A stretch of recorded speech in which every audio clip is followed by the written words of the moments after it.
Follow these steps to disable and delete cookies in your Google Chrome app.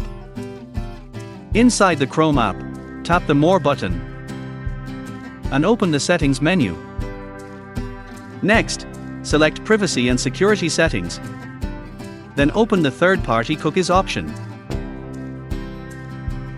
Continue selecting the third option, namely Block Third-Party Cookies.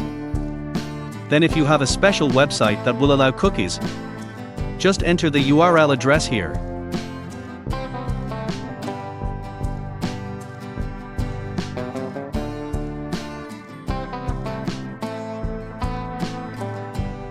The next step, to delete cookies, tap the Delete Browsing Data option.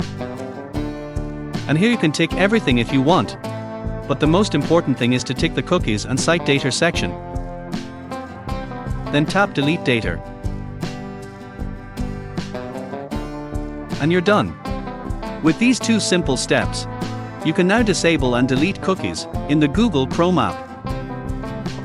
Thank you for watching, and see you in the next video.